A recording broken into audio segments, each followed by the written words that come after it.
sentarme acá, ¿sí? Sí, sí. Ok. Muchísimas gracias, ¿cómo están? ¿Cómo estuvo su almuerzo? ¿Rico? ¿Bien? ¿Y ya se tomaron el cafecito? ¿No son de mi tribu el café después del almuerzo? Sí. Yo soy de esa tribu muy especial, muy honrosamente. ¿Cómo han estado? ¿Bien? Sí, sí. Bueno, pues quiero primero saber un poco sobre mi auditorio y quiero preguntarles si aquí hay alguno que no sea bacteriólogo. ¿Alguien de nuestro auditorio que no es bacteriólogo? ¿Ok? Bueno, entonces somos colegas. Muy bien, me agrada mucho encontrarme con ustedes en estos espacios.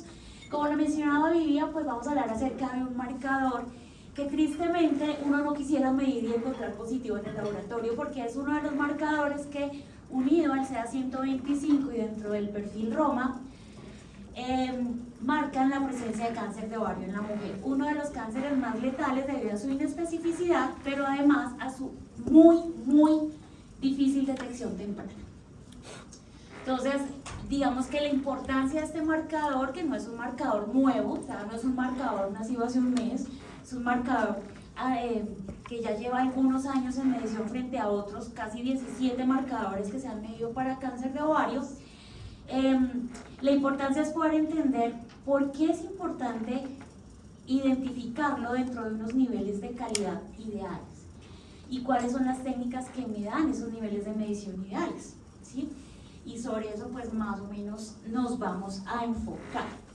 Yo estoy un poco incómoda en esta tarima porque si me paro allá obstruyo y si me paro acá les molesta mucho.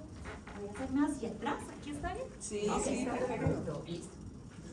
Bueno, mi nombre es doña Marcela Rosa Arango, trabajo en consultoría dedicada a la investigación, hago investigación, coordino, soy gestora de investigación, casi que toda mi carrera la he hecho en investigación y pues trabajo en enfermedades crónicas.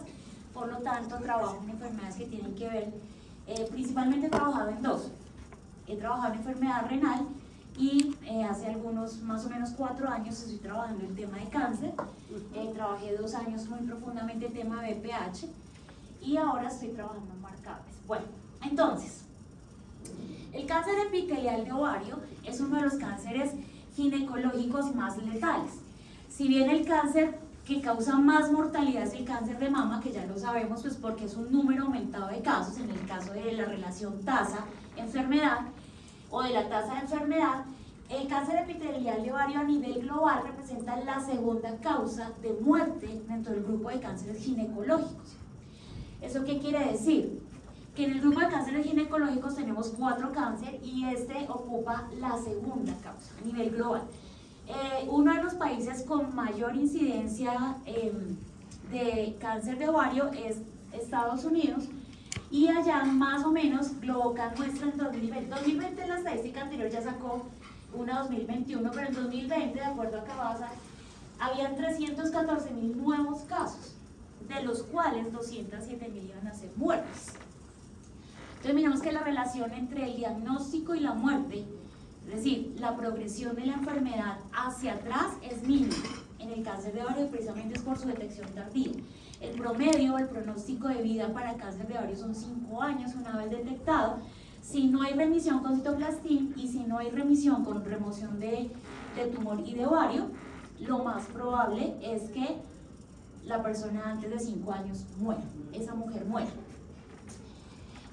Casi todos los cánceres de ovario, casi el 90%, se dan en el tejido epitelial en células externas de revestimiento. Por esa razón el HE4 es un marcador para esta enfermedad. Y pueden haber 3 tipos. El epitelial de ovario. El epitelial de ovario es el más común, el de célula germinativa es apenas el 2% de todos los casos y el estromal el 1% de los casos, que es el más benigno de todos los cánceres superficiales de ovario. En Colombia, de acuerdo con Globocan en 2021, fíjense,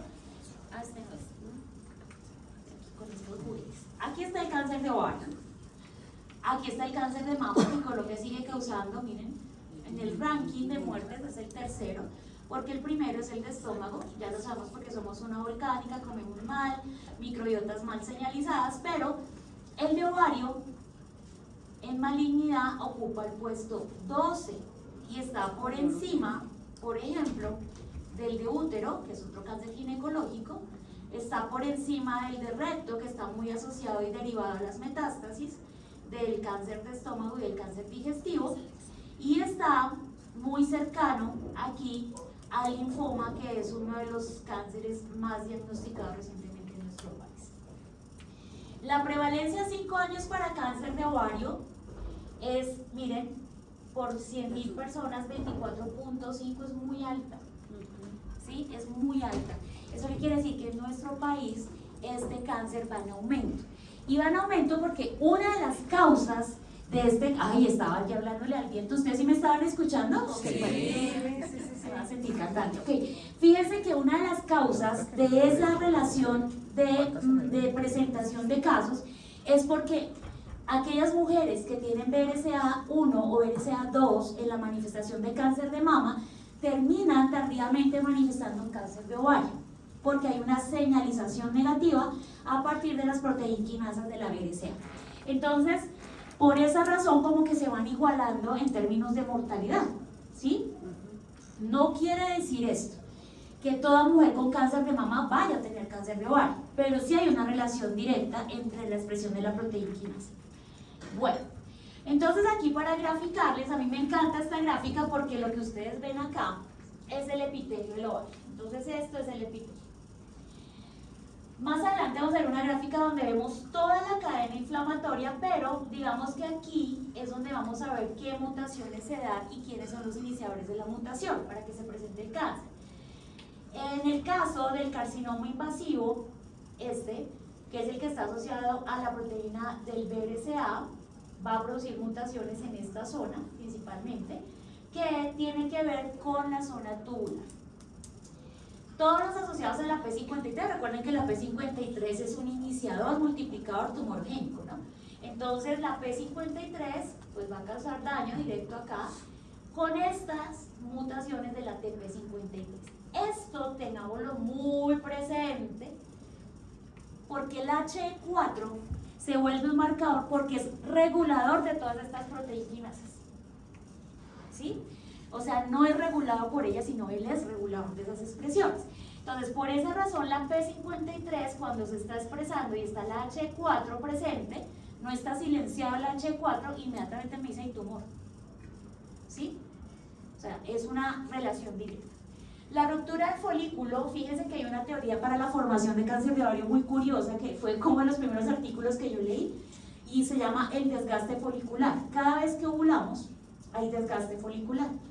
Y si la señalización de desgaste folicular es muy elevada, se pueden dar rupturas de folículos que generan mediadores de inflamación que pueden activar, por ejemplo, la TP53 o al BRCA, ¿sí? Entonces también el hecho de tener una menarquia muy temprana genera más desgaste folicular que una mujer que el promedio de menarquia debe ser los 14 o 15 años. Entonces las menarquias de las niñas de hoy en día se dan más o menos a los 10 o 11 años, ¿sí? Lo que sugiere que a futuro van a ser candidatas a una de las probabilidades de desarrollar cáncer de ovario, que es tener desgaste folicular y menarquia temprana. Bueno, la clasificación entonces del cáncer de ovario: seroso, mucinoso, endometroide, células claras, carcinosarcoma, transicional. Digamos que no hace mucho énfasis en esto porque esto es más de evaluación de tejido patológico, pero sí voy a hacer énfasis en esto. Para que se dé cualquiera de estas transformaciones en el epitelio, tiene que haber una transformación de estas proteínquinasas que derivan de estos genes.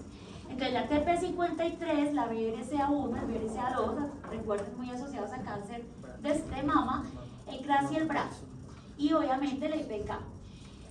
Estos, si yo no los tengo presentes, no entiendo qué es la H4, o sea, porque yo puedo hablar de que la H4 pertenece al grupo de proteínas, no sé qué, pero si yo no tengo claro que estos son regulados por él, entonces no entiendo para qué sirve el H4, porque se vuelve un marcador que, aunque no se pueda medir solo, mejora el CA125. Entonces el cáncer más bien se divide en dos tipos, los tipo 1 y los tipo 2. Para que tengamos claridad, en los tipo 1, básicamente, ¿quiénes intervienen? TP53, CRAS, BRAF y PK3. El tipo 2 BRCA1 y BRCA2. Eso quiere decir que las mujeres con cáncer de mama que van a desarrollar tumor de ovario, muy probablemente van a desarrollar estos dos tipos de carcinoma. Carcinoma seroso de alto grado y carcinoma indiferencial. Ahora, quiero que se fijen en algo. ¿Qué ven ahí con la edad? Entre más viejos, más Aquí, 50, 55, 36, 50, 45, 56. Aumenta con la edad. Que se da en la menopausia. Entonces, ¿dónde se empieza a manifestar el cáncer? En mujeres premenopáusicas. Sí, ¿Dónde no sirve medir el H4? En mujeres premenopáusicas. El H4 es un buen marcador en mujeres que ya están en la menopausia. No en mujeres premenopáusicas, lo altera. Y lo altera precisamente porque en esa fase premenopáusica pues él está estimulando la ruta de inflamación. Entonces digamos que como que me genera una confusión, unos valores que pueden ser muy elevados y no significativos para el diagnóstico. Entonces fíjense que por el tipo de edad el cáncer de ovario no es un cáncer juvenil. O sea, no es un cáncer de una mujer de 30 años, de 25 años. Es un cáncer de mujeres menopáusicas y posmenopáusicas. Y aquí viene el pequeño problema. Resulta que los síntomas son estos. Y quiero que levante la mano la mujer que aquí no ha tenido estos síntomas.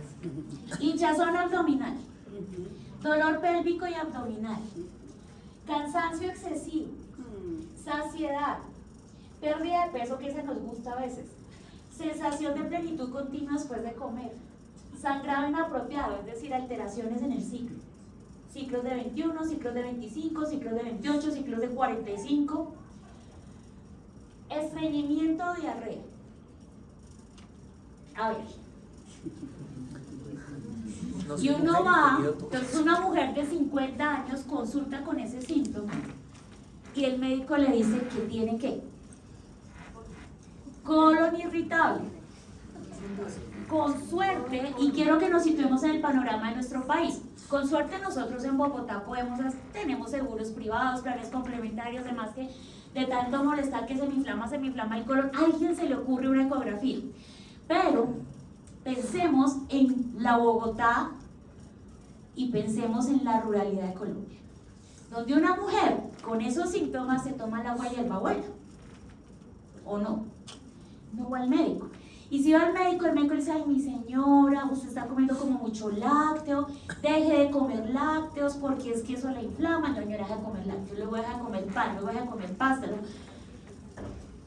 Y cuando él dice: doctor, es que ya no puedo comer nada porque es que siempre estoy igual, y llega con un estómago como si tuviera 6 meses de embarazo, el médico se asusta y dice, bueno, con suerte, si el médico lo sabe diagnosticar, señora, hagamos una ecografía. Ahora, ¿qué capacidad de ecógrafos hay en las zonas rurales de Colombia? ¿Sí? Ese es el problema del cáncer epitelial de ovario. En un país como el nuestro, en un continente como América Latina y en muchos otros países del planeta. Porque es que esto es imposible diagnosticar con estos síntomas. ¿Quién no ha tenido esto? ¿Sí? ¿Quién no? Y entonces cuando una mujer de 50 años lo empieza a tener, ay señora, eso es colon, eso es por la menopausia, su ciclo irregular, tranquila, y así sucesivamente hasta que cuando ya lo descubren, ay, ya no le funciona el ciclo. Aquí entonces los 3 tipos de tumores que les mencioné al principio, el epitelial, el de célula germinal y el estromal, y básicamente qué tipo de célula es la que afecta. Obviamente aquí el tumor se forma en el epitelio del ovario. Aquí fíjense que es en la germinal, o sea, dentro del óvulo, óvulos ya muy viejos. Recuerden que esto es menopausia, ¿no? Entonces ya aquí estos óvulos son células muy viejas y los producidos por hormonas femeninas. Fíjense que este tumor estromal también es el que está muy asociado al síndrome de ovario poliquístico, aunque el síndrome de ovario poliquístico sea causa también de tumor epitelial de ovario. ¿Ok? Bueno, sigamos. Entonces, factores de riesgo, miren, aquí quiero que levanten la mano a quienes no conocen que tenga esto. Obesidad, tabaquismo y edad avanzada. Mujeres que nunca han dado a luz. Un riesgo para las nuevas poblaciones de mujeres, que además que tuvieron menarquia a los 10 años, muchas deciden no ser mamás. Entonces, allí hay un problema. Mujeres posmenopáusicas que hayan recibido tratamientos de hormonoterapia sustitutiva. Un montón. Aspectos genéticos. El cáncer de ovario es genético en un 5 al 10% de los casos, o sea, si yo tuve una mamá con cáncer de ovario, tengo una probabilidad del 10%. No es alta, no sucede lo mismo, a menos que el cáncer de ovario de mi mamá derive de una mutación BRCA, que ahí sí, fijo, lo voy a tener. Antecedentes de cáncer de mama, útero, colon o páncreas, porque la expresión de las células germinales, de las células tumorales, discúlpenme, puede hacer señalización a distancia, ¿no? Recuerden que hay muchos cánceres que no se manifiestan en la zona de origen, sino en otro órgano blanco. El síndrome de Peutz-Jeghers y Lynch, que son síndromes genéticos, y la poliposis de Muti. Mira que aquí sí está el mejor. Resulta que algo puede reducir el riesgo, haber consumido fármacos anticonceptivos. Por primera vez en la vida, los anticonceptivos resultan un factor de protección. Eso es muy curioso, pero sí resulta un factor de protección. En casi todos los estudios lo han visto y disminuye las rutas de inflamación. ¿Pero por qué razón? Porque si hacemos la asociación de esto, recordemos que está muy asociado al desgaste folicular. Esto disminuye el desgaste folicular porque tiene una alteración o un efecto directo sobre hormona luteinizante, ¿no? Entonces, ahí está. Embarazos y lactancia, haber lactado es un factor de protección. Y haber tenido embarazos, mujeres multíparas, muy probablemente no van a desarrollar cáncer de ovario. Cuando hablo de multípara, hablo más de 2 partos. La ligadura de trompa es un factor de protección. Por primera vez en la vida hay que celebrarlo, porque esas son cosas como tan señaladas hoy en día. Bueno, en una época ligarse la trompa era ir en contra de las creencias. La raza blanca es un factor de protección. Desafortunadamente nosotros no somos raza blanca, y entonces no nos podemos considerar en esa línea, pero si alguno de ustedes tiene esa descendencia directa, está muy bien, ¿sí? Tú la tienes, claramente, la tienes, estás ahí.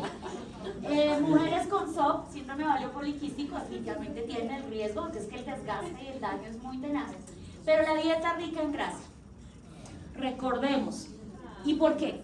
Fíjense que uno podría decir que es el caso de la obesidad, pero realmente esto hoy en día está súper revaluado y es por señalización de inflamación de microbiota intestinal. Entonces, si no regulamos microbiotas intestinales, cualquier dieta rica en grasas va a acabar con los fermentadores ideales y va a generar, ya está súper comprobado hace más o menos 10 años, cuáles son las 5 rutas de señalización de inflamación de microbiota. Es otro tema súper apasionante porque es uno de los reguladores de todos los cánceres. Y finalmente la infertilidad involuntaria. Todas las mujeres que tomaron muchas hormonas para tratar de quedar embarazadas y no lo lograron, tienen ahí un factor de protección. Vamos con las que son riesgo, nuliparidad. Entonces, no haber tenido hijos, menarquia precoz, como ya lo había mencionado, y menopausias tardías. También son un factor de riesgo. Ahora, la mutación BRCA, como les había mencionado, es un patrón genético que va a afectar, es decir, va a señalizar. Recuerden que este señor silencia o promueve, ¿no? Ay, perdón. Silencia o promueve, se me olvidó usar esto, es que por estar usando juguetes. El H4 silencia o promueve a esas proteínas. Entonces, cuando en una familia hay BRCA1, muy probablemente van a desarrollar ese cáncer. ¿Pero en dónde? En el hígado, a la zona moleriana, porque se va a dar en la trompa uterina. Desde allí se va a dar la señalización de inflamación y en consecuencia va a afectar la transición de la fase G1 a la fase S. ¿Se acuerdan de la mitosis? Fase G1 dice, esa bonita, ahí está, ahí va a ser. Fíjense que sí hay una ventaja en el cáncer de ovario. 4% de todos los diagnósticos logran recibir en un 50%. Eso es positivo. O sea, porque es que el peor es nada, pero eso es positivo. Pero el 75 al 80% pueden corresponder, en el caso de la mutación BRCA1, a cáncer seroso. Ese es el cáncer de la mutación, o sea, casi que es específico. O sea, uno ya lo presume, se lo va a encontrar. La incidencia, los blancos no hispanos. ¿Sí? Es de 11.6 por 100.000. Los indios y americanos y nativos de Alaska de 10.3 por 100.000 y a nosotros nos corresponde el 10.1 por 100.000, perdón, faltó un 1 ahí. Luego estamos muy cerca, ¿sí? Pues no somos blancos propiamente. Bueno, las diseminaciones, vientre peritoneal, retroperitoneal y metástasis a distancia. Generalmente, lo que quiero decirles es que este cáncer se descubre cuando ya está vía retroperitoneal, pegado al aumento, a esa zona que hace la adherencia entre la zona digestiva y la zona reproductiva, y por esa razón, cuando ya se descubre ahí, pues ya hay que entrar a procesos de quimioterapia. Bien, y a cirugía laparoscópica para exploración y retirar aumento. Ya cuando no está ahí, ya está metástasis de distancia, la principal señalización la hace sobre hígado y pulmón. Y posteriormente de pulmón a cerebro. Esa es la ruta que sigue el cáncer de ovario. Bueno, el diagnóstico, examen físico, sí, se percibe una masa. Los apoyos diagnósticos, hemogramas, porque pues uno puede empezar a relacionar las pérdidas, la anemia por la pérdida de apetito y otros factores con el cáncer, la función hepática que suele alterarse por la señalización de inflamación y los marcadores tumorales que son por elección, CA125, HE4 y ecografía. Ese es el diagnóstico global aprobado por las fundaciones para diagnóstico de cáncer de ovario. Bueno, entonces entremos en lo bonito. Los marcadores, recuerden ustedes, miden sensibilidad, especificidad y un área bajo la curva. En la sensibilidad, lo ideal para cáncer de ovario es del 75%. En la especificidad, del 99.6%. Lograr esa especificidad en una mujer menopáusica o premenopáusica es muy complejo. Muy complejo, ¿por qué? Pues porque hay muchísimas señalizaciones de inflamación en un proceso pre y menopáusico. Entonces lograr ese nivel es muy difícil. Por eso los dos marcadores que vamos a ver hoy son los más cercanos en algo que se llama el área bajo la curva, en donde cuando es cercana a 1 me permite discriminación y por debajo o igual a 0.5 no me permite discriminación. Recuerden que eso es un cálculo que se hace cuando uno está haciendo cálculos de sensibilidad y especificidad con coeficientes de variación inter e intrapersonas. Bueno, esta grafiquita que me encanta, y aquí les voy a mostrar algo. Ningún marcador, ninguno sirve solo. Si a mí me miden CA125 y me dan positivo, eso no dice nada. Nada. Como que, ay, estaba menstruando y me tomaron hoy la muestra, me dio positivo. ¿Tengo cáncer de ovario? No. Entonces ningún marcador solo me sirve. Entonces, realmente para el diagnóstico de cáncer de ovario, yo tengo que medir binomios, ¿sí? Y el binomio ideal es CA125H4. Ahorita les voy a mostrar cuántos marcadores hay que podrían servir si yo los quisiera implementar, pero realmente el binomio más probable es CH4, CA125. Todos estos son marcadores. Yo podría elegir, ¿sí? Entre más marcadores mida, ¿qué tendré? ¿Más sensibilidad o más especificidad? Entre más marcadores mida, más especificidad, ¿sí? O sea, entre más marcadores yo mida en un panel, pues voy buscando un área bajo la curva que me direccione especificidad, porque digamos que ya lo que sé es que son sensibles, por eso están dentro del panel. Bien, entonces en este caso pues ese panel de acá es el panel más sencillo y más específico. Miren, estos son los probados, pero los quise traer, que no se ven ahí en la diapositiva, pero no sé cómo correrla, pero ok. Lo que quiero que sepan es que esto lo saqué directamente de los estudios, ¿sí? De las investigaciones. Entonces, ¿por qué les digo eso? Más o menos me lo sé de memoria, pero este que está acá, el segundito, este señor, ahí ven quién es. El H4. Y este, el CA125. Miren la cercanía que tiene. Pero miren que este señor no es tan sensible como este. Pero es más que específico. Entonces por eso se mide este dúo. Esta que está acá es la interleuquina 2, 84.1%, 86, genial, ¿cierto? Muy cercana a los otros dos. Resulta que este es un promotor iniciador de inflamación, ¿se acuerdan de las interleuquinas? Entonces por esa razón, si yo la midiera unida a las otras dos, wow, diría: tengo especificidad y sensibilidad para poder determinar un cáncer de ovario en fase temprana. ¿Por qué en fase temprana? Porque la interleuquina se expresa en fase temprana de inflamación. ¿Sí? De lo contrario, pues no me servía. Bueno, CA125 es un carbohidrato. Es una glicoproteína, es una proteína muy, llamémoslo así, como de mediano y bajo peso molecular. Se produce en un gen que es el gen MUC, es un gen mucinoso. Es un gen. El gen MUC16 está asociado a la membrana celular Y yo tengo una observación frente a esto. Si ustedes leen artículos sobre cómo se determinó el punto de corte sea 125, van a acordarse de mí, se definió lo maldita sea. Porque la población sobre la cual se definió el área bajo la curva no es representativa. Para definir el punto de corte que nosotros usamos como punto de corte límite en la medición de laboratorio, eso no proviene de una población, ni siquiera de nuestra población. Es decir, hay que hacer esos estudios en Colombia, ¿sí? Porque aquí hay una población muy particular. Entonces, de alguna manera eso fue definido así como ya lo maldita sea, pero afortunadamente fue definido. Se llama CEA 125 y este fue descrito por primera vez en 1980. Como todos estos marcadores unidos a anticuerpos monoclonales, ¿sí? Bueno, el CEA 125 siempre se va a expresar en epitelio ovárico cuando hay metaplasia del epitelio ovárico. El epitelio, recuerden que es muy sensible, ¿cierto? La célula epitelial es muy sensible al recambio, por lo tanto fácilmente muestra la metaplasia. Por eso es que es necesaria la ecografía, porque cualquier crecimiento sí se puede detectar ecográficamente, ¿cierto? Las células tumorales invaden la arquitectura de ese tejido, lo alteran y de inmediato el CA125 se libera. Miren que el CA125, igual que el H4, no es que esté en todo el tiempo, hola, aquí estoy, salgo. Él necesita una señal de inflamación para decir, aquí hay algo mal. Por eso es que son biomarcadores. ¿Sí? No nos pasa como la glucosa, por ejemplo. La glucosa no es un biomarcador.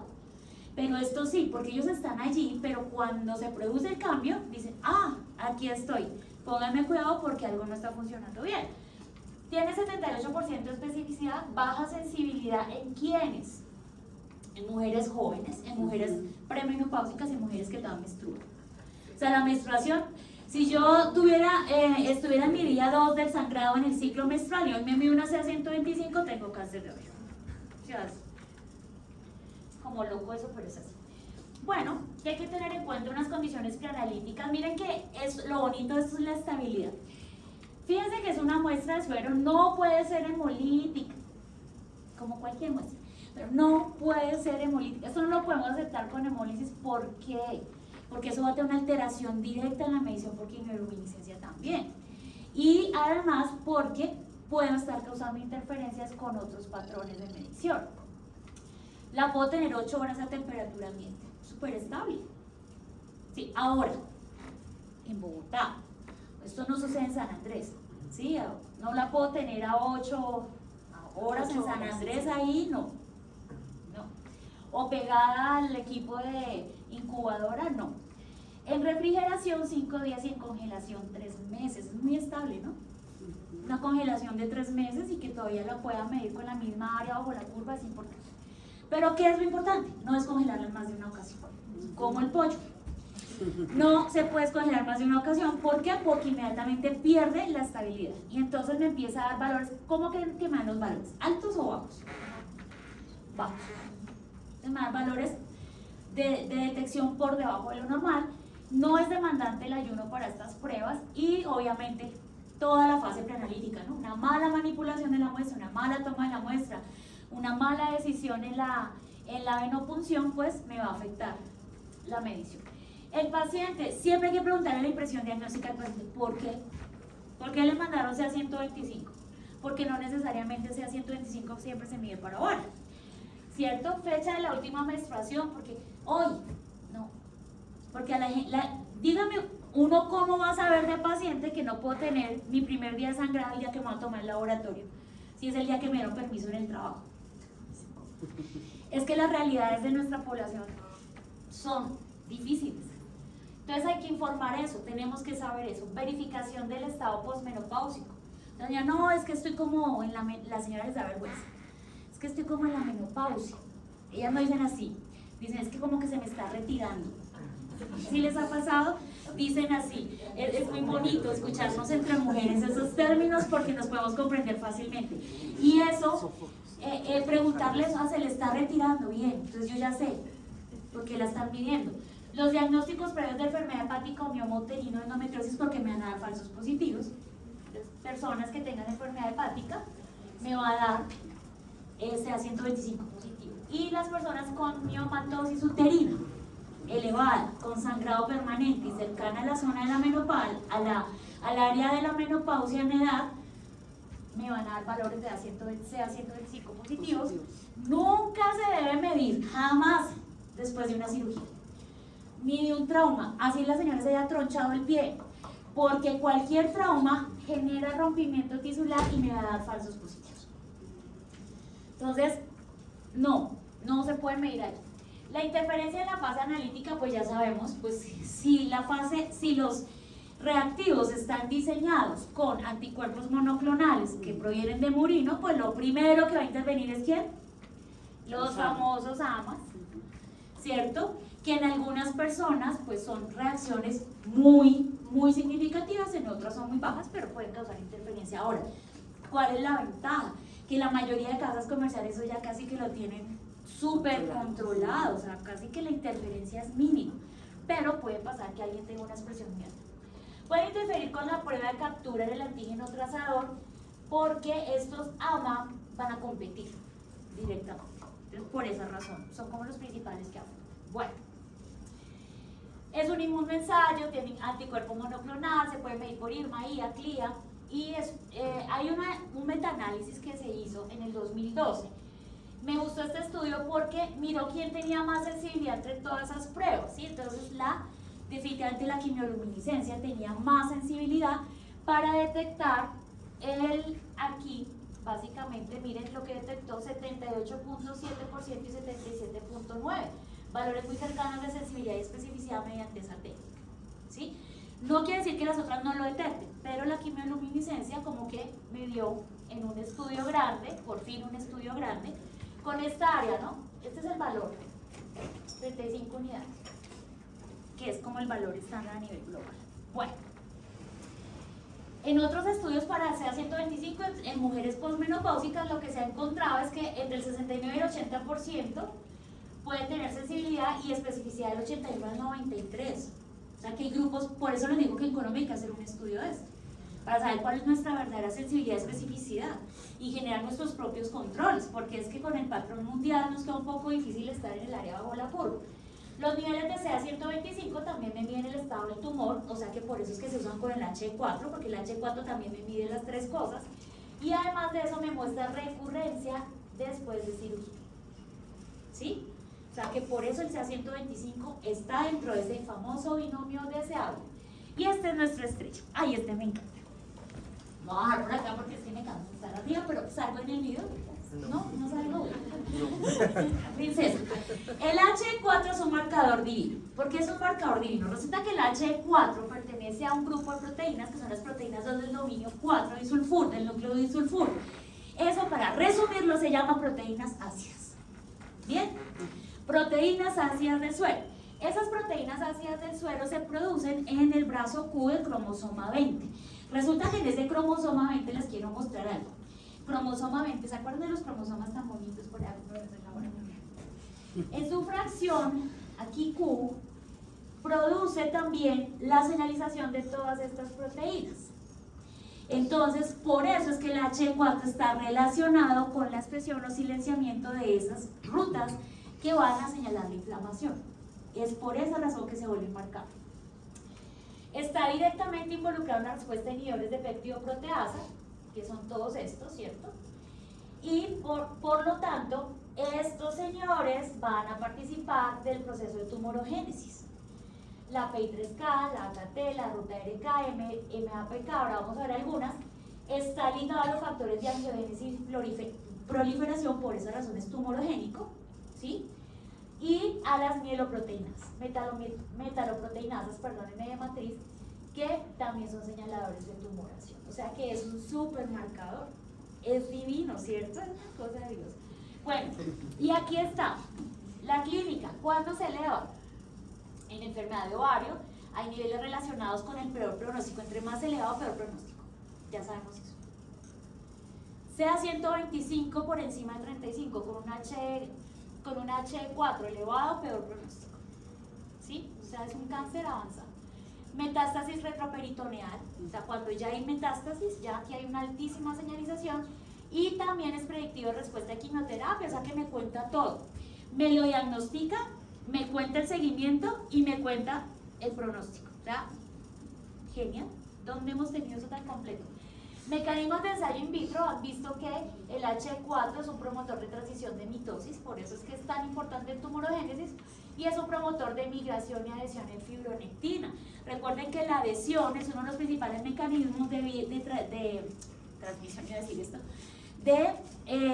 de señalización del tumor de ovario hacia la vía retroperitoneal, ¿cierto? Les explicaba que se pega allí al omen, es exactamente esa vía de adhesión. Bueno, la ruta ya se las mencioné anteriormente, metaloproteinasas, PI3K, AKT, MPK, y aquí está. Las voy a mencionar rápidamente. La primera, PI3K y AKT es una ruta de angiogénesis. Y estos, señores, entonces, ¿qué van a generar si son rutas de angiogénesis? Tumoración. Entonces, el H4, estoy tonta con esto. El H4, fíjense, regula tumorogénesis a través de esta ruta. O sea, él está asociado a eso. Siguiente ruta, MAPK-AKT, que es la ruta de las quinasas. ¿Ustedes recuerdan la función de las quinasas? Esas quinasas son las que hacen crecimiento, pero también las que programan apoptosis. Entonces, por eso es un regulador del pronóstico, porque el tumor o la célula puede generar apoptosis y ¡pum!, disminuir el tumor, o por el contrario puede proliferar. Entonces, el H4 la regula ahí. Una vía desregulada, por ejemplo, lo que muestra es que va a haber una sobreexpresión de H4. Cuando se desregula esta vía hay una sobreexpresión de H4 porque él es el que está detrás de que funcione correctamente. Y las metaloproteinasas de matriz son las responsables del crecimiento, pero aquí está el tercer paso, la metástasis. O sea que estas señoras son las responsables de que haya metástasis. ¿Y aquí qué pasa? Que se silencia el H4. ¿Se fijan? Cuando ella se silencia, por eso decía que es un marcador de pronóstico, cuando ella se silencia y está positivo el cáncer y sigue apareciendo y no respondió al tratamiento con cisplatina, que es el tratamiento de quimioterapia más usado, ya uno supone que hay una gran malignidad, metástasis a otro órgano blanco y una muerte en 5 años. Esa es la grafiquita que les decía, que yo sé que desde allá ustedes se imaginan que la ven, pero aquí lo que quiero decir es que aquí está la interleuquina. Y estas son las rutas que directamente van a causar esa alteración en la célula para producir tumorogénesis, ¿sí? Son básicamente 3 rutas, 1, 2, bueno, 4, pero esta ruta que vemos aquí abajo en verdecito son las que están asociadas directamente a los factores de crecimiento tumoral, ¿sí? Que esos son como naturales en las células. Estas sí están asociadas al HE4. Bueno. Estos estudios que me encantan, miren los tamaños de muestra, ¿no? Pero yo los dejo acá es por una razón, porque hacen una muy buena correlación entre el binomio H4CA125. Créanme que encontrar literatura con buenos binomios no es fácil, ¿sí? Porque como que cada quien quiere defender un marcador. Entonces aquí la combinación de H4 y CA125 mostró una sensibilidad de 98 y una especificidad de 99.6, muy buena. O sea, en estas 157 personas sí se logró muy buen diagnóstico de cáncer de ovario. Miremos en estas 8. Aquí el H4 tuvo un rol de determinar recurrencia con un CA125 negativo. Fíjense. O sea, el H4 fue un buen binomio con el CA125, a pesar de que estaba negativo este señor. Y en este, con 43 pacientes, H4 generó información adicional en una parte de la población que realmente en el estudio fue el 4%, en relación con el marcador CA125. O sea que aquí en este binomio, ¿quién fue más efectivo? CA125. O sea, con esto quiero decir que no hay nada absoluto. Bueno, ¿cómo se mide? La estabilidad de este señor H4, este sí se puede, este no es el pollo. Este sí puede congelarse y descongelarse hasta 2 veces, muy estable. ¿Sí? A temperatura ambiente no nos dura 8, pero sí 5 horas, pero en temperaturas superiores a los 18 grados, perdónenme, no es tan estable a 5 horas. Realmente el tiempo ya son 3 horas. O sea, no es una prueba que se deba dejar manipular así todo el día y en la noche a quien lo congela, realmente deben mantenerse congelados. Tampoco es demandante el ayuno, acá se puede usar plasma. Y fíjense que en CA125 casi todas las pruebas vienen para ser usadas con suero, acá se puede usar un plasma. Pero ¿qué pasa con los plasmas? No tienen la misma estabilidad, ¿sí? Y ese plasma sí lo puedo congelar y descongelar 2 veces, pero no tiene la misma estabilidad, por ejemplo, de 2 días a 8, de 2 a 8 grados o 12 semanas a 20 grados. No, el plasma no tiene esa estabilidad, porque recuerden que el plasma se va desnaturalizando mucho más rápido que con las proteínas del suero. Bueno, aquí también, aquí ¿qué hay que preguntarle a la señora? ¿Usted tiene un antecedente de quiste, tumor, masa, mioma? ¿Está en estado preoperatorio? ¿Por qué? Porque es que generalmente cuando a mí ya me mandan H4, cuando a mí un médico me manda CA125 H4, ya vio una ecografía, ¿sí? Él ya vio la ecografía. Entonces, ahí generalmente la mujer está a puertas de ¿qué? De cirugía. Generalmente cuando a ustedes les llegan esos pacientes, por eso esta charla empezó diciendo, ojalá nunca tuviéramos que recibirlos. Pero cuando les llegan esos binomios es ecografía positiva para tumor de ovario, ¿sí? Y van a ver a la señora con un estómago muy prominente. Y usted lo primero que va a pensar es si está embarazada. Porque uno de los síntomas es la ascitis. Y la ascitis, pues parece que hubiera un embarazo, ¿sí? Bueno, las interferencias en la fase analítica es la misma, pero aquí sí hay otras cosas. Por ejemplo, los niveles de H4, ay muy bien, los niveles de H4 están influenciados por el estatus menopáusico. Entonces, ¿dónde se detecta mejor? En pacientes que ya tienen diagnosticada su menopausia. O sea, que ya pasaron esa línea, ese borderline, porque el borderline es muy confuso para el H4. Si yo lo mido en esa línea borderline, la sensibilidad y la especificidad me va a dar por debajo del 60%. Entonces no me sirve. Por eso tienen que ser personas ya menopáusicas. Igualmente, también la edad. En mujeres mayores de 50, la expresión es de mayor sensibilidad y especificidad que en mujeres menores de 50. Porque recordemos que el cáncer de ovario no es un cáncer juvenil. Entonces, H4 en una mujer de 30 años, sí, pasa como cuando le mandan el coporoscópico en la materia fecal dura. Es igual. Un H4, una mujer de 36 años, no me sirve como binomio, habrá que escoger otro marcador, pero no es H4. Si sea 125, sí, pero H4 no. Bueno, los valores, bueno, ustedes ya los conocen en clínica, en menores de 40, de 0 a 60.5, porque imagínense, eso me puede dar hasta, no sé, hay valores como de 140, 170, y como cuando ustedes ven esos valores ya no se asombran como, ay, esta niña de 23 años con cáncer de ovario, de pronto es un tumor de otro lado, que eso sí lo puedo detectar. Porque H4 se señaliza no solamente en el epididimo, se señaliza, se produce en hígado, en pulmón, se produce también en riñón. Entonces, a veces se usa cuando hay tumoración renal. Los pacientes que tienen tumor renal silencioso y pues les dan marcador así, como que es el, oh, ¿qué pasó? La serendipia del médico, ¿y qué pasó acá? Y resulta que tenía un cáncer renal. De 40 a 49 años, de 0 a 76, más o menos 76.5 realmente, 50, 59, 74, 3, 82, 9 para mujeres de 69 años y 104. ¿Cuál es la característica que ven aquí en términos del valor? Que aumenta. ¿Con qué? Con la edad. O sea, con el estado menopáusico. Se vuelve más ¿qué? Sensible. ¿Sí ven? Y se vuelve más específico con la edad. En mujeres premenopáusicas, entonces hay que usar el valor ROMA. ¿Saben qué es ROMA?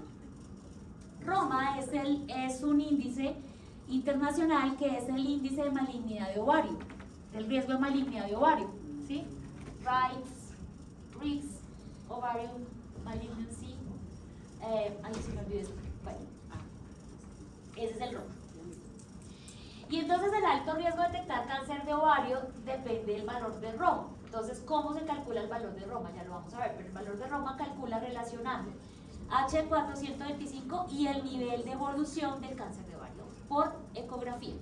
Y eso me da un bajo riesgo o un alto riesgo. Entonces, hoy en día, muchas casas comerciales lo que hacen es que usted los calcula, mete los datos y una vez le bota el valor ROMA de su paciente. ¿Para qué? Para que el médico pues pueda tomar una decisión sobre si es o no es cáncer. Es muy simple. El estatus de menopausia grave hace variación intraindividual, por eso es que es tan importante medirlo en Colombia. Esto es un estudio que hay que hacer, porque la variación intraindividual es altísima en la manera como las mujeres tienen la menopausia en nuestro país. En primer lugar, por los grupos poblacionales, o sea, nuestras mamás no tienen las mismas menopausias que vamos a tener nosotras, ni nuestros hijas o sobrinos o población que nos viene detrás va a tener la misma menopausia. Porque nosotros quizá iniciamos un consumo de anticonceptivos que lo hicieron en fase tardía. Hoy en día las niñas lo inician en fase más temprana y nuestras mamás quizá nunca lo usaron, nuestras abuelas menos. ¿Sí? Entonces, todas esas características hacen las variaciones intraindividuales muy altas. Pacientes con síndrome de Sjögren, esto está de moda, ¿no? ¿Qué cantidad de mujeres con síndrome de Sjögren? Recuerden, la enfermedad autoinmune se manifiesta mucho, este síndrome, en mujeres mayores de 50 años, coincide con la fase menopáusica. Entonces, por eso puede haber una interferencia con síndrome de Sjögren primario, donde puede haber un valor elevado, especialmente cuando el síndrome ha hecho compromiso pulmonar y respiratorio. Ya les dije que se manifiesta el H4 en hígado, por lo tanto fibrosis hepática, pacientes con fibrosis hepática, cirrosis alcohólica, hepatopatía alcohólica y no alcohólica, y otras hepatopatías pueden generar valores elevados. Bueno, finalmente miren, ahí está el índice de riesgo malignidad, mírenlo, ahí está la formulita muy fácil, U por M por CA 125. M estatus menopáusico, que se mide 1 a 3, CA 125 concentración en suero, y el U son los puntos que se dan por ultrasonido. Este es otro índice, el RMI. Entonces tengo dos índices, ROMA y RMI. ¿Cuál es el más usado? ROMA. ¿Bien? Bueno. Ya para finalizar, lo que les quiero contar, bueno, aquí está el valor de ROMA en mujeres premenopáusicas y posmenopáusicas. Miren la variación tan alta entre el riesgo, ¿no? 7.4 una mujer premenopáusica, porque ya sabemos que no se manifiesta, mientras que en una posmenopáusica 25.3. Es muy difícil encontrar esto. Ya para finalizar, solo quiero hablarles de esto que es lo más lindo. La quimioluminiscencia. Bueno, hasta aquí, antes de que, estamos cansados, me tengo que hacer acá. El asunto es este. ¿Tiene alguna duda sobre por qué es importante comprender la génesis del HE4? Es decir, que proviene de una ruta proteinquinasas, porque son reguladores de su silenciamiento, de su expresión. Entonces uno dice, ay, pero ¿por qué el paciente tenía el tumor y yo no se lo detecté, mi equipo no me está sirviendo? No, fíjese que eso depende de una señalización. ¿Sí? Si yo no tengo claro ese concepto, ningún equipo me sirvió. Ningún equipo me mide, no. Tengo que tener claro, y mi médico tiene que tener claro, que no es que yo no lo esté midiendo bien. Lo que sucede es que esa variación individual de esa ruta de expresión TP53, BRCA, IPK3, las metaloproteinasas, todas ellas influyen en el silenciamiento o en la expresión de H4 porque las regula. Entonces eso es clave tenerlo presente, porque uno se lanza a medir marcadores y dice, ay, ya me dio positivo o negativo, pero no, si yo no entiendo eso, los médicos a veces tampoco lo entienden. Y entonces es culpa del laboratorio. ¿De quién es la culpa? Del laboratorio. ¿Y de quién es la culpa del laboratorio? ¿Uno qué hace? El equipo. Esa técnica no me está dando, nos tocó cambiar de técnica. Y yo conozco laboratorios que se han pasado de quimioluminiscencia a ELISA. Y no. O sea, quiero decirles que técnicamente a nivel global lo que se usa es quimioluminiscencia. Pero hay gente que no, porque el médico los acosa, ¿sí? Entonces, llega un momento en que si uno no tiene ese fundamento, ¿por qué decir? Es la técnica. ¿Sí? O sea, uno para donde sea, no, pues es la técnica, es el equipo, no me sirve. Pero entonces nos queda clara esa ruta, nos queda claro la importancia del estatus pre y posmenopáusico para medir el indicador. ¿Están felices? No, están felices. Ven una cara de tinto. Todos tenemos cara de café, ok, no están todos muy lindos. La quimioluminiscencia, todos ya sabemos, creo que la doctora Carmen Cecilia esta mañana dio una super clase de quimioluminiscencia, pero yo simplemente les voy a recordar esto. Recuerden que hay dos reactivos, 1A, 1B. Esto está basado en la excitación de electrones. La excitación de electrones, ¿cómo se da? Pues por una señalización, ¿cierto? Y básicamente esa señalización se llama excitación de electrones. Entonces hay uno que se excita por una emisión de luz, y siempre pueden haber dos consecuencias, ¿no? Que uno baje el nivel de energía y que el otro suba su nivel de energía. Eso es lo que puede pasar una quimioluminiscencia, básicamente. Entonces, este test, por ejemplo, los test que miden H4, pues tienen, básicamente, uno lo que utiliza es un anticuerpo monoclonal, ¿cierto? Que se va a comportar como ¿qué? Como anticuerpo, el suero se va a comportar como antígeno, tengo fijo en una microplaca, todos estos, puedo hacerlo con forma de nanopartículas o formas magnéticas, ¿cierto? Tengo allí fijo el anticuerpo monoclonal, después de que los pongo en contacto, entonces hago lavados, ¿sí? Y agrego, en este caso como es una quimioluminiscencia, un quimioluminiscente. El ABI, que es el butinol isoluminol, pues ABI, éter-isoluminol realmente. Ese es el marcador por excelencia, por una razón, porque se vuelve estable en compuestos que provienen del nitrógeno. La mayoría de reactivos usan ácida de sodio, ¿sí?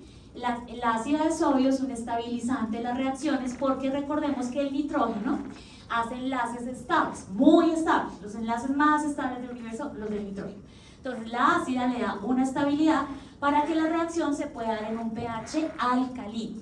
Si yo genero esta reacción en un pH ácido, lo que va a suceder es que se va a precipitar, ¿sí? Se va a precipitar probablemente en forma de hidruro y lo que va a pasar es que no se va a mantener esta la reacción y no voy a poder ver la excitación, ¿sí? Porque el ABI, que es el luminiscente, pues no me va a emitir esa señalización de color. Hago lavados y luego pues ese ABI, ¿cierto? Va marcado, ¿cierto? ¿Con qué? Con otro anticuerpo monoclonal que tiene que ver directamente, en este caso sería H4, y básicamente eso es como un sándwich, ¿cierto? Hasta ahí como una lista de sándwich, pero la diferencia es que el isoluminol, que es el ABI, me va a generar una señalización por cromóforo. Bien, entonces voy a hacer una reacción lumínica a través de excitación de fotones. Bueno, pero yo lo que les traigo son 4 elementos de decisión del laboratorio clínico. Esos que cuando usted dice es que no me está dando la técnica, es que es el equipo, debe pensar. Lo primero, los quimioluminiscentes. Los quimioluminiscentes pueden ser de varios tipos, los de luminol, los de acridina, los ABI. ¿Cuáles son los más usados? Estos, ya les dije por qué. Porque son estables cuando están unidos a ácidos o a cualquier compuesto nitrogenado. ¿Bien? Y hay unos avances sobre ABI que están unidos a esteres cíclicos como la lactona, que son mucho más estables. Este es el más reciente. En el año 2013 hicieron una modificación del ABI uniéndolo a una lactona para hacerlo más estable. Entonces, lo primero, ¿qué tipo de quimioluminiscente me están ofreciendo? ¿Sí? ¿Qué les sugiero yo? El más estable, ABI. Bueno, yo no, la literatura. Ahí está el que está unido a macrolactona, fíjense, la macrolactona le da estabilidad al cromóforo, a la unión del cromóforo. Por eso ese ABI con lactona es bueno. El tamaño de las partículas. Entonces, si yo voy a tener partículas, ¿cierto?, que están unidas a una placa, pues eso tiene que tener un tamaño ideal. Por eso es que esta mañana cuando les hablaba sobre el desarrollo de patente de nanopartícula, pues es ideal que el tamaño sea pequeño, porque hace un mejor contacto de superficie. Entonces tienen que pensar en el tamaño de la partícula para su dispersión. Entonces, entre más pequeña, pues me cubre mayor superficie de manera eficiente, porque me evita un fenómeno que no sé si ustedes lo recuerdan, que es el fenómeno prosona, cuando yo tengo más de una cosa que la otra, ¿recuerdan? Tengo mucho antígeno, tengo mucho anticuerpo, entonces como que se me fue la mano y no se me unieron, o se me unieron en exceso. Entonces esto me asegura una cubierta perfecta y me va a facilitar reacción antígeno-anticuerpo. Entonces elijan partículas que entre más pequeñas mejor, ¿cierto? El tamaño de la partícula en quimioluminiscencia es importante.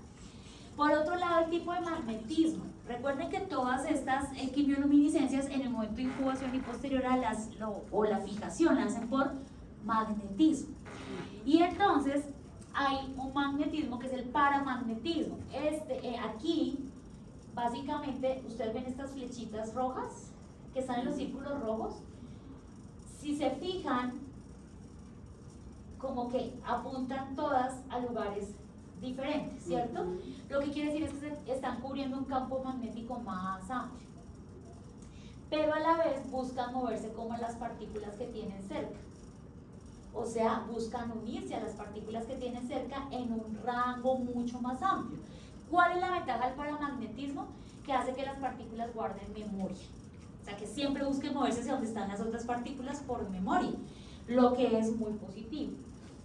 Pero, si hay paramagnetismo, hay superparamagnetismo. Y este es muy especial porque, miren lo que pasa. Las partículas tienen menor memoria magnética después de eliminar el campo magnético externo, o sea, después de hacer la incubación, lo que me evitaría que, si yo logro mover esas partículas y que como que no tengan tanta memoria, me reducen la relación con todo lo que no sea el anticuerpo específico. ¿Ven? Por esas razones que yo les decía que ya las casas comerciales tienen muy controlados los factores de intervención, porque la mayoría han desarrollado superparamagnetismo en sus equipos. ¿Sí? Entonces, cuando usted elegir un equipo, también debe pensar en esto, en si tiene superparamagnetismo, porque de entrada le está diciendo que sus controles de calidad van a ser mejores porque hay menos interferencias. ¿Sí? Entonces, esto es importante, el superparamagnetismo. No quiere decir que uno sea mejor que el otro, pero hay uno que me genera menor incidencia de factores externos. Y finalmente la tecnología de emisión de luz. La tecnología flash y la tecnología glow. Aquí está la tecnología flash y aquí la glow. ¿Qué ven de diferente en estas curvas? El tiempo de emisión. ¿Cuál será mejor? ¿Un tiempo de emisión con ruido o un tiempo de emisión corto? Flash. El flash. ¿Cierto? Pero, ¿qué pasa? Que los tiempos de emisión con ruido tienen una ventaja, que la señal es más estable. Entonces, piensen en esto. Cuando estoy midiendo este tipo de biomarcadores, estoy midiendo sensibilidad y especificidad. Claro, cuando yo la mido en un tiempo corto es ideal, pero también si yo la mido en términos de que es más estable la reacción, ¿sí? Me puede servir. Ahora, ¿qué pasa al ser más estable? Que generalmente es menos intensa. ¿Sí? Y si yo estoy leyendo y mi equipo es muy bueno detectando RLUs, pues entonces, ¿cuál detectará mejor? Una tecnología tipo flash. ¿Bien? Bueno, solamente para concluir, porque aquí termina mi presentación, todo esto, si lo desean se los comparto. Yo soy muy buena compartiendo artículos, pero lo que quiero decirles, en primer lugar, quiero agradecerles por escucharme, pero en segundo lugar quiero decirles algo ya para concluir. H4 es un marcador genial, ¿sí? Muy mal interpretado y muy mal manejado, ¿sí? Aunque hace parte de la unidad de las UPCs, es decir, en nuestro país eso no necesita una autorización especial y demás porque está cubierto. En nuestro país no hay una guía de cáncer de ovario establecida. No. Y al no tener una guía de cáncer de ovario establecida, como existe una guía de mama o de cáncer de colon, en fin, pues hay muchas malas interpretaciones sobre los indicadores de estos marcadores. Entonces, ¿qué es lo importante? Concluir aquí tres cosas. La primera, la mejor técnica de medición sí es la quimioluminiscencia para este tipo de marcadores, por el tipo de medición que quiero lograr. La segunda, tienen que funcionar en binomio o en trinomio, pero nunca solos. Y la tercera, no es el equipo, es la fase tardía de diagnóstico, ¿sí? Entonces, saber interpretarle a ese médico su fase tardía de diagnóstico es importante, porque no es culpa del laboratorio. El apoyo diagnóstico está mostrando la realidad de un paciente, pero también tienen que tener en cuenta algo: la variación intra e interindividual en nuestro país es altísima. En un país como Argentina no pasaría, porque si ustedes se fijan en Argentina, la mayoría de personas descienden de caucásicos, entonces como que las variaciones son muy similares, pero no sucede lo mismo en nuestro país. Entonces hay que hacer esos estudios, así que los invito, si ustedes pertenecen a laboratorios que tienen centros de investigación o están asociados con universidades, en fin, a promover este tipo de estudios de medición de variaciones individuales y poder establecer nuestros patrones verdaderos de corte, porque podríamos estar diagnosticando cánceres negativos en mujeres positivas con estos valores de corte, que afortunadamente existe la guía de la ecografía para decir si hay tumor o del TAC, pero desafortunadamente el marcador podía perder viabilidad. Así que muchas gracias, soy muy feliz de haberles hablado. Recuerden, soy Sonia Marcela Rosas Arango, muchísimas gracias a Snai por invitarme, de verdad que muy complacida, y todo lo que quieras saber de estos marcadores pues son mi nueva pasión, son mis nuevos bebés. Así que muchísimas gracias. Bueno, ¿hay preguntas? Yo los callo. Ok. Dime, ¿cuál es tu nombre? Bueno, mi nombre es Cristal, muchas gracias. Hola Cristal, ¿dónde trabajas? Trabajo en Lab Service, Muy bien. es un distribuidor. Pues Ok. también me encanta todo este tema. Gracias Cristal. Pues más me encanta obtener conocimiento de la gente que sabe. Ay, gracias. Eso es lindo, gracias. Tengo una pregunta respecto al tema genético del BRCA1 o 2. Independientemente de si es del CA de seno o de la relación que tiene a que conlleve un cáncer de ovario, hablabas de que si tiene un linaje genético, o sea, viene de arriba, va a continuar el gen. Sí, hay un 10% de probabilidad que eso sea así. De que suceda. Si ese 10% sucede, va a seguir sucediendo, o sea, nunca va a desaparecer ese linaje. Lo más probable es que con la mutación BRCA1 no. No, o sea, Con la BRCA1 no. Es que el BRCA1 es muy prevalente en el linaje, ¿sí? Ahora, no quiere decir que toda mamá que tuvo cáncer, entonces todas tienen cáncer, porque pues no necesariamente, ¿sí? Porque también recuerden, depende si es la línea materna, la línea paterna, de dónde desciende el linaje del cáncer. Por ejemplo, si las mujeres de la familia de mi padre son las que han tenido cáncer, ¿cierto? La probabilidad de que yo tenga cáncer es menor que si son las de la familia de mi madre, ¿sí? Eso es como un patrón para el BRCA1 y 2, pero digamos que en el BRCA1, si proviene ese linaje, la probabilidad está entre el 4 al 10% que se repita en cada generación. y en Colombia, pues de acuerdo a lo que hablamos, situación de la salud en Colombia, Sí. ¿se hacen esos estudios? ¿No? No. O sea, en Colombia en este momento no hay un estudio contundente sobre CA125, H4, relación BRCA. Claro, se han reportado porque se reportan muchos casos de estudio. Ustedes los pueden encontrar en las revistas de ginecología del país y en otras revistas científicas e incluso en las bases comprensivas de Cielo, pero son estudios de caso. Estudios muy pequeños, se dan cuenta que son cortes muy pequeñas. ¿Y la razón cuál es?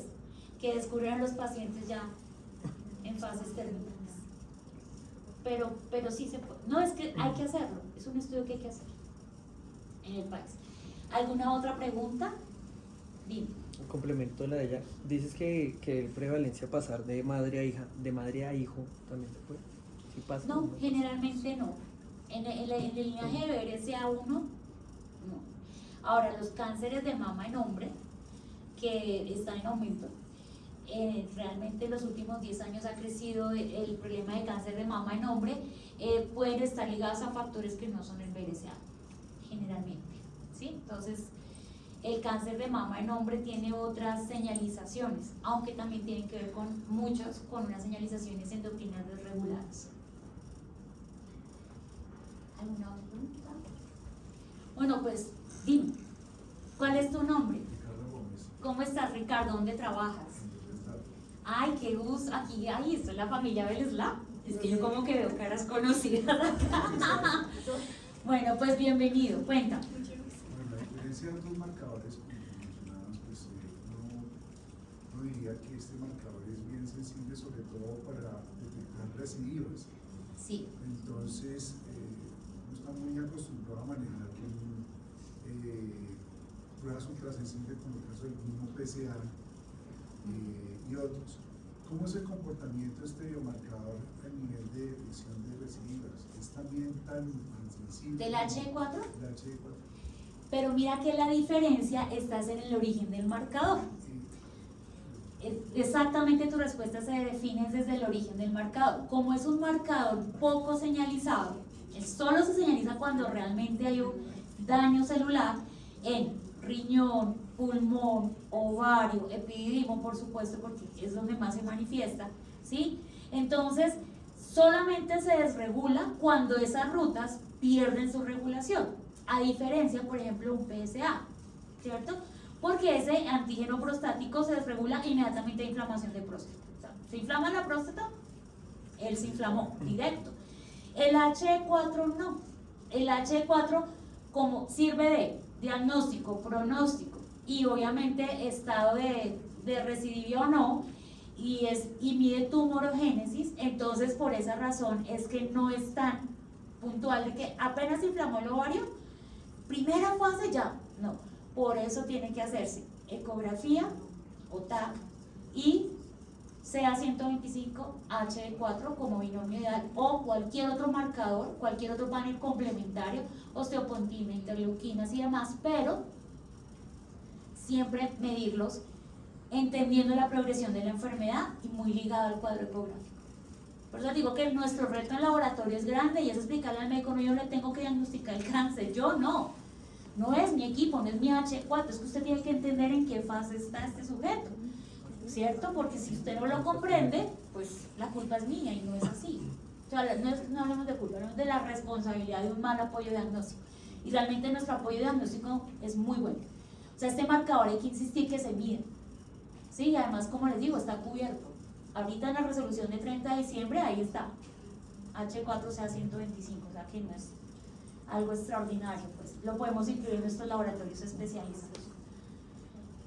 ¿Alguna otra pregunta? Bueno, la que está muy feliz de estar con los que saben soy yo. Ustedes son los que saben, que están allá todos los días con no sé cuántas muestras frente a sus equipos, midiendo, pensando y decidiendo. Así que muchísimas gracias, estoy muy feliz de haber estado aquí. Vivian, muchas gracias por invitarme. Asnay, muchísimas gracias por darme la oportunidad de esta charla, porque la amo mucho. Y cualquier duda que ustedes tengan pueden escribirme a mi correo soniarosasconsultora@gmail. Aunque debo decirles que Instagram por una publicación que hice en Instagram, entonces terminaron para bloqueando el correo, creo que no está funcionando, les voy a dar otro correo que es un poquitín más complicado, pero es uno de mis correos institucionales que, tablero y marcadores. tengo, no, esto sí es la revista. ¿Ustedes saben cuánto me gusta usar esto? Voy a darles este correo, que es un correo institucional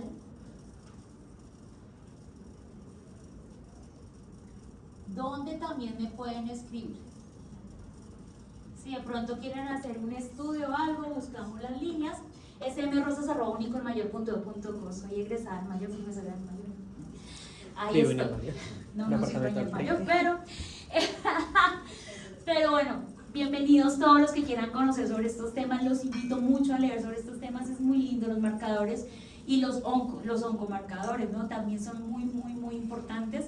Explorar esas dinámicas es algo muy positivo. Muchísimas gracias.